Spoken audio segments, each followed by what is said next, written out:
This is lesson 2 tutorial for CE151. Today we're going to be learning some basic drawing commands and tools. We did lines last time, so I'm going to be doing circles and polygons and so forth, and learning about object snap and so on. We're going to be covering chapters 7, 8, and 15 in the book. And chapter 7 starts with object snaps, and so object snaps are a very powerful tool that helps us, I guess, connect to the right places on the drawings that we're working on and on the elements within those drawings. And to get started, I've downloaded the file. This is the lesson 2 ICA, and save it to your normal location. If you're on one of the lab computers, you want to save it on your H drive so that it'll still be there and get saved. If you're working on your own laptop, you can save it anywhere you want. It won't get included there. And then when you're done with those files, rename them with your last name first, and then lesson 2 ICA, and then upload it to the assignment in the Google Classroom. The object snaps, if we're down looking here in AutoCAD, if we're looking down here at the bottom row, last time we turned on the grid and stuff like that. This tool over here, it looks like a little box with a smaller box on one corner, is object snaps. And if we turn it on and off this way, we can also see more details about it by using this drop down arrow here. And these are the snaps that are turned on. And I think these are the default ones right through there. And you can, by clicking these, you can turn these on and off. This is a pretty good selection. And so I would run with this. If you need to add other things later, we can right through that. You can also get the object snaps if you've started a line, and let's say I'm drawing a line, and you can see the different little shapes, and I guess it's in green color here at the end of that magenta line where it's touching the circle. Right now it's looks like an hourglass. That means it's the nearest, and it says that if you look right there.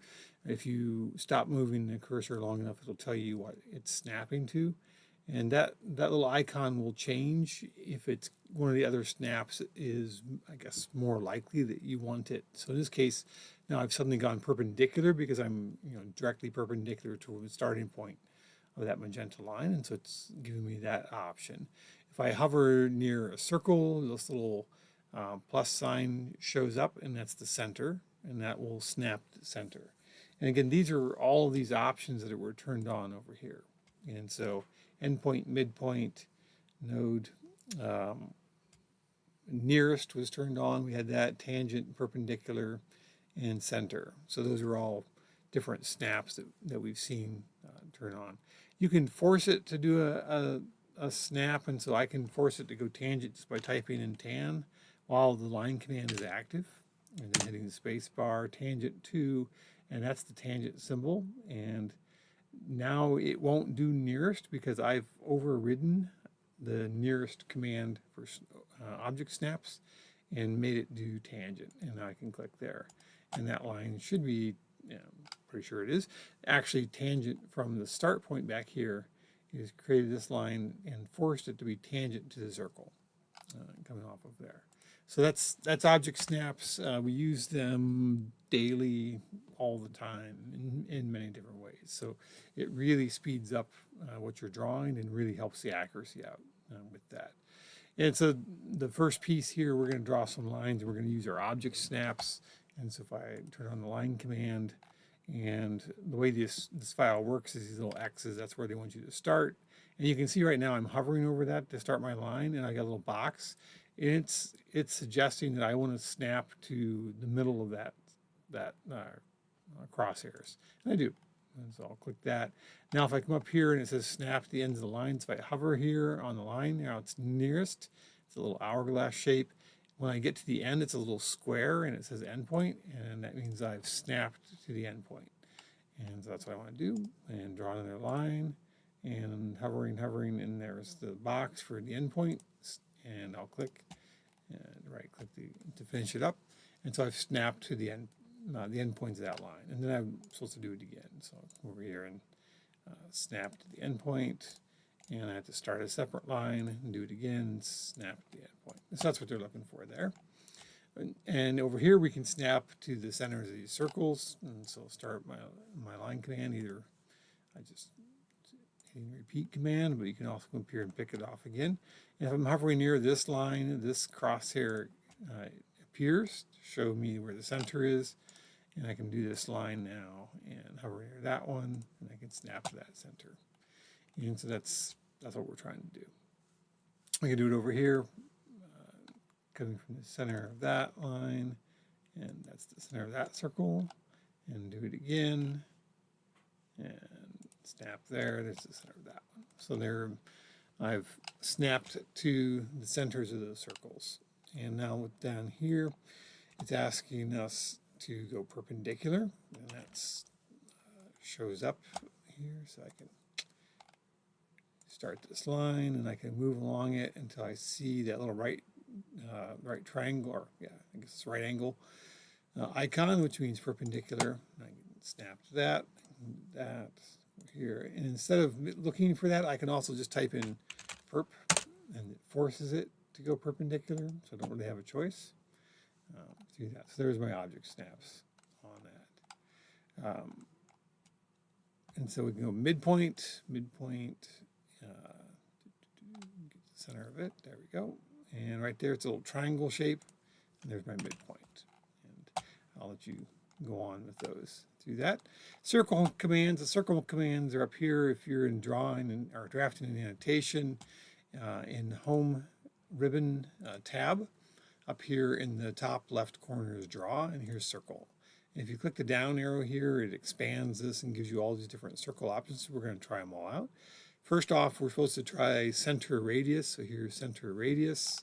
C is where I'm supposed to pick center. Look down here in our command line, and it's telling us what the command is waiting for. It says specify the center point. Okay, here's my center point. And now it says specify the radius or the diameter. And I'm going to go radius. If I want to do diameter, I have to click on diameter or type in D. But I'm supposed to be using radius, so I'm going to go there. So there's my center, my circle. I'm using the center radius command. I can do center diameter. So here's, use this drop down arrow. Here's center diameter. Oop, come over here, zoom in so I can get the center. And now I want to do diameter. And I can specify the diameter just by clicking there, or I could have typed it in. And so that's the diameter of that. I can do circle, tangent, tangent, radius. And so that's one of the options here. So tan radius. And it's now how am I supposed to, there's no place to click on here. How am I supposed to know what to do? Well, it does tell me the radius. Look down here in the command line, and it'll tell us what it's waiting on. It says specify the point on the first object that's to be tangent. So I'm going to be tangent to this line. I'm going to be tangent to this circle, and I want a radius of 1.25. And that's the last thing now. It's asking me what's my radius. My radius is 1.25, and there it is. And you can see this magenta colored circle is now tangent to the line, it's tangent to the circle, and it has a certain radius. And that's a may not be obvious yet, but that's a really powerful tool to have, right? If you've got odd geometry and you want to set a circle in here or cut this down and use it as a radius, right? You can. It's sometimes quite difficult to make sure that you're actually tangent to the line with this. Using this command automatically does it for you. It automatically calculates the solution that puts in a circle that's tangent to this, tangent to that, and a certain radius. And that's really useful. It's really helpful. Here's 3-point, so 3-point circle, find it in the menu, pick these points in order. There, and the third point. And so this is the 3-point circle command says, well, if I know I have 3 points, draw a circle that connects all 3 points and passes through all 3 of those. And again, it's going to solve that for you, make the solution for you, and put the circle in there. Through that, here is tangent to 3 different lines. So again, it can solve this for you and create a circle that is tangent to 3 lines. Go. And if it can't do it, it probably means that there is no solution. Like if 2 of these lines are actually parallel to each other or too far apart, versus the third one, maybe it can't find a solution, it'll just not draw it then, or it'll tell you what's going on down here again in the command line, give you an error message through that. Arc is the next command we're going to use, and over here is the arc and all the different options for arc, and there's a lot of those. We're going to start off with 3-point. That's the stop one. Start with number 1 here. I'm going to 2 and 3, and you can see it's connected all 3 points in an arc, which is really the same thing as a circle, except it's only starting here at 1 and ending at 3, not completing the rest of the circle. It's the same idea. It found a solution that passed through all 3 points, and so we can do that again, going through 1, 2, and 3, and it follows as an order. Right? If I were starting here to go around, I could also do it that way through that. Arc, start, center, end. So I go to arc, start, center, end, and S is for the start, and that's what it's asking for. We'll specify the starting point. Okay. Specify the center point. That's it, and specify the end point of the arc. In this case, the arc isn't passing through this point, but the end point is specifying what the angle of the sweep is. How much of an included angle is in that arc, and so I define it that way. I'll do that, and I'll let you do that one on your own. And we can also do start, center, angle on the arc. So start, center, angle, and it's asking for where's the starting point. Here's my starting point. Where's my center point? My center point is right there. And what's my angle? I can draw it, or I can just type it in at 65, and there's my, so this should be a 65-degree arc. Do that. And there's settings within AutoCAD to define which direction it's measuring angles in. The default is that positive angles go counterclockwise and negative angles go clockwise. If we try that again, we'll do arc, start, end, start, center, angle, start, center, and if I type in now -40, you can see it went the other direction. So that's what they're asking for, just different ways to draw that. And the starting here from the center point, if we were to draw a tangent from this point here to the center and from there to there, right, that included angle is 40 degrees, and it's moving in the clockwise direction, so it's -40. And that's what the angle is showing. So if you knew exactly how long you wanted this arc to be, or the included angle of the arc, you can specify it that way as you're drawing it, right, through that. We can also do arc, start, center, length. Start, center, length. And we'll start here. Where's the center? The center is here. And what's my length of my chord is 1.8. That's it. Right. So the length is the length of the chord, which is the distance from this endpoint to that endpoint. If you go straight across that, that length would be 1.8. And that's what measures by chord, I believe, and not actually the arc length around there. Okay. And you just type those in, and all that goes. And pretty much the same thing here. Again, these points, start, end, and angle. The start is the S, crosshairs, the E is this point, and then you just type in the angle number. And I think that should be pretty straightforward, so I won't belabor that anymore. Center, start, end, we can do that. There's lots of these things here, right? Center, start, end. You can see all these different choices. So center, start, end. So where's my center? Specify the start point of the arc. Specify the end point. And this is just defining, again, the sweep of the arc, or how long the arc is. This point doesn't have to be on the arc for that to work. Only the start does, and the center, that defines the radius of this arc. The end point just gives you the angle, or how far it crosses and runs. All right.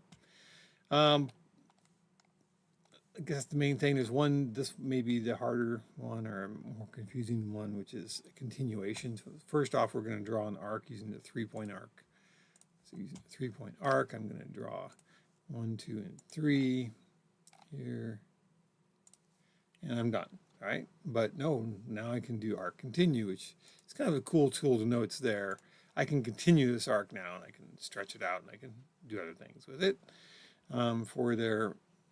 For that, in this case, I'm going to go through this point here, and there's my continuation of my arc, and they're I guess tangent right here at point 3, but they are different radiuses on either side, so they don't, it doesn't have to continue at the exact same radius. That's the continuation of the arc. You can tag on to it and keep adding, pieces onto it as you go. There. Okay, the next commands are ellipse, and there's also elliptical arc coming up, and those are kind of hidden underneath this button up here. And so if we hover over it, it says ellipse, right? But also the last one down is elliptical arc. And so those are the 2 points in there. And so if we do ellipse and axis and end, and that would be the second choice here, ellipse, axis, and end. Specify the end point of the ellipse, and we're going to go in the order of these numbers here. So we're going to go 1, the other end point is here, 2, and then what's the distance for the rotation, and it goes through 3, right through that. And you can see we could have had a much shallower ellipse or an elongated ellipse by where we picked that last point, 3. We can also do ellipse, by rotation, and if we just do same thing here, we come up and pick 1 and pick 2, and then we can specify the distance or we can specify rotation. I'm going to click on rotation, and I'm going to say it's a 0 rotation, and guess what? 0 rotation of an arc is actually a circle, so it's going to look like a circle. And if we did the same command again over here, snap to those points, and now we give it a rotation angle of 15. You can see it's a little bit more squished. This one will be more squished yet, and you'll see the progression as that angle goes up. And so they'll become more and more elliptical. As we go through, again, rotation 0 is actually a circle. Do that. We can do ellipse center. It's pretty easy, right? Where's the center of the ellipsoid is right there. Where's the end point of the axis? It's number 1, and then here's 2, which is the distance off. Do that, and so you can draw those as we go through. Right. Elliptical arc is this section over here, and again, that is if we come back to the ellipse, go down to the last piece, and so it is an arc, but it's not a circular arc, which is what the standard arc command is. That's what this one does. It's a circular arc. This is a non-circular arc. This is ellipsoids. All right, through that, and we're going to go in the order, I guess. So. Actually, I think we want to do that as a starting. Here's the end point of our other axis with actually S and then E. Specify the distance. It's right there. And now specify the angle is 1 to 2. That's our angle. So that one's a little more complicated. Here's the S and E were the axis. That's the distance to define the ellipse. And then 1 and 2 defines the angle. It's included inside that arc of the ellipse. And it's hard to tell, but it's not a circular arc, that's an ellipsoid arc through that. And we can do one more here. Just for practice, it's a little bit less obvious. Specifying the axis, we're going to use S and then E to specify the axis. What's the distance? Distance is that. And what's the angle I want to include? I want to include from 1 to 2. That's the angle. And that does look more, I guess, ellipsoidal than they would otherwise. So we've got that. And now moving on, we have polygon. The polygon command is also over here in the top right corner. We have different options here. We can do rectangles or we can do polygons. In this case, we're going to do polygons and hexagon. So it's asking down here how many sides do we want. We want 6 sides for hexagon and specify the center. So that's that. And now it says inscribed in circle or circumscribed in circle. And the book has a good picture showing the difference through that. And inscribed in a circle is that the entire hexagon will be inside of a circle.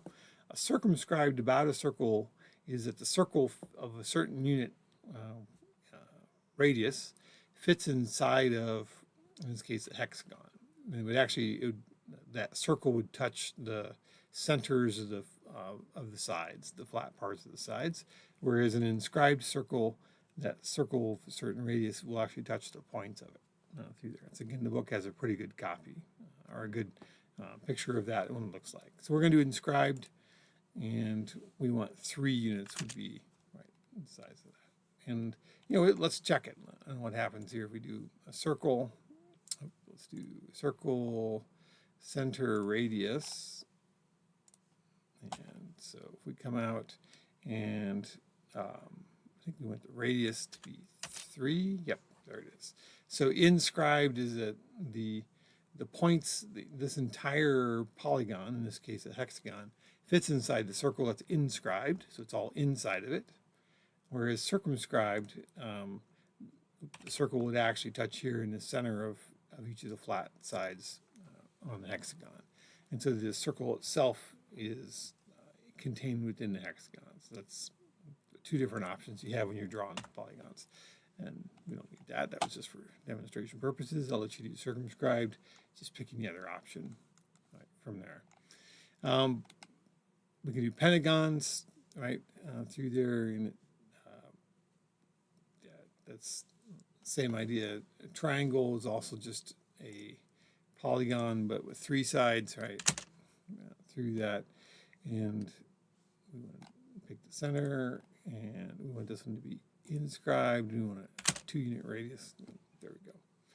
So that's all we're doing on those. Donut is another command. We've got other options here if we do this drop down, I guess, button up here in this menu in the ribbon, and here's donut is hidden down here.